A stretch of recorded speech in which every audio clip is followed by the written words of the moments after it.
শিক্ষা বাংলা টিভির নতুন ভিডিওতে সবাইকে অনেক অনেক শুভেচ্ছা। সম্মানিত ভিউয়ার্স, ষষ্ঠ থেকে নবম শ্রেণী পর্যন্ত ষান্মাসিক মূল্যায়ন, যেটি আগামী ৩/৭/২০২৪ তারিখ থেকে শুরু হবে, সেই মূল্যায়নের জন্য লিখিত পরীক্ষা সহ বেশ কিছু নির্দেশনা দিয়েছে মাধ্যমিক উচ্চশিক্ষা অধিদপ্তর, এবং এই বিষয়গুলো নিয়েই বিস্তারিত থাকছে আমাদের আজকের এই ভিডিওতে। তো চলুন নির্দেশনাগুলো শোনা যাক। শিক্ষা বাংলা টিভি, শিক্ষা ও বিনোদন। নির্দেশনায় উল্লেখ রয়েছে যে মূল্যায়ন কার্যক্রম চলাকালীন, অর্থাৎ আগামী ৩/৭/২০২৪ থেকে ৩০/৭/২০২৪ পর্যন্ত নির্দিষ্ট দিবসে মূল্যায়ন কার্যক্রম ব্যতীত ষষ্ঠ থেকে নবম শ্রেণীর কোনো শ্রেণী কার্যক্রম পরিচালনা করা যাবে না। জাতীয় শিক্ষাক্রম 2022-এর আলোকে আগামী ৩/৭/২০২৪ থেকে ৩০/৭/২০২৪ পর্যন্ত শিক্ষাবর্ষের জন্য 2024 শিক্ষাবর্ষের জন্য ষষ্ঠ থেকে নবম ষান্মাসিক সামষ্টিক মূল্যায়ন অনুষ্ঠিত হতে যাচ্ছে। মূল্যায়ন কার্যক্রম পরিচালনার সময়সূচি এবং বিষয়ভিত্তিক সর্বশেষ কোনো অভিজ্ঞতা বা অধ্যায় পর্যন্ত ষান্মাসিক সামষ্টিক মূল্যায়নের আওতায় আসবে তা ইতিমধ্যে প্রেরণ করা হয়েছে। ষান্মাসিক সামষ্টিক মূল্যায়ন কার্যক্রম শুরুর পূর্বেই, অর্থাৎ আগামী ৩/৭/২০২৪ তারিখের মধ্যে সম্পাদিত সকল বিষয়ের শিখন অভিজ্ঞতা পারদর্শিতার নির্দেশক সমূহ নৈপুণ্য অ্যাপসে ইনপুট দিতে হবে। প্রেরিত সময়সূচি অনুসারে নির্ধারিত দিনে একটি বিষয়েরই মূল্যায়ন অনুষ্ঠিত হবে, অর্থাৎ নির্ধারিত বিষয়ের মূল্যায়ন কার্যক্রম নির্ধারিত দিনেই শেষ করতে হবে। বিষয়ভিত্তিক মূল্যায়ন কার্যক্রম নির্ধারিত দিনে সর্বোচ্চ 5 ঘন্টার মধ্যে সম্পন্ন করতে হবে। তবে মূল্যায়ন কার্যক্রমের উপর নির্ভর করে একটি মধ্যবর্তী বিরতি দেওয়া যেতে পারে। মূল্যায়ন কার্যক্রমে হাতে কলমে কাজ এবং কার্যক্রম ভিত্তিক লিখিত অংশ উভয় ধরনের কার্যক্রম আছে। হাতে কলমে কাজের জন্য প্রয়োজনীয় উপকরণ এবং লিখিত অংশের জন্য প্রয়োজনীয় খাতা শিক্ষা প্রতিষ্ঠান কর্তৃক সরবরাহ করতে হবে।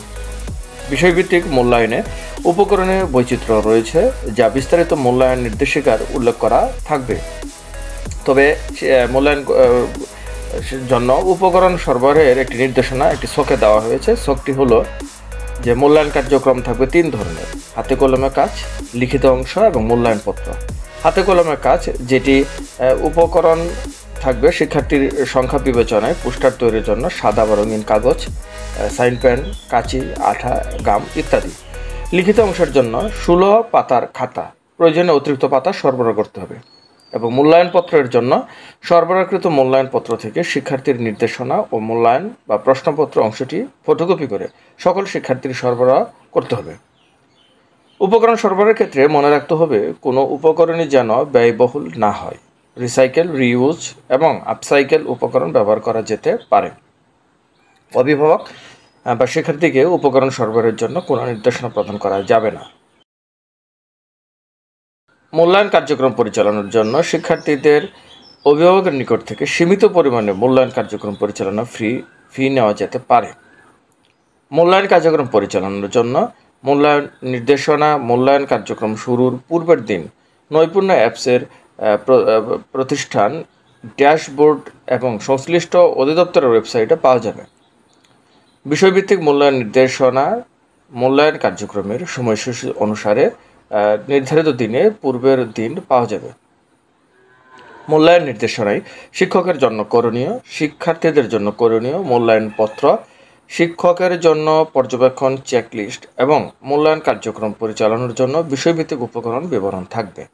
ষান্মাসিক সামষ্টিক মূল্যায়ন কার্যক্রম পরিচালনার শেষে শিক্ষার্থীদের অর্জিত পারদর্শিতার রেকর্ডের ভিত্তিতে নৈপুণ্য অ্যাপসে পারদর্শিতার নির্দিষ্ট সময়ের মধ্যে ইনপুট দিতে হবে, এবং এই নির্দেশনাগুলো সকলকেই মানতে হবে, অর্থাৎ সকল শিক্ষা প্রতিষ্ঠানকেই মাউসির যে নির্দেশনাগুলো এগুলো মেনেই ষান্মাসিক সামষ্টিক মূল্যায়ন যেটি পরিচালনা করতে হবে।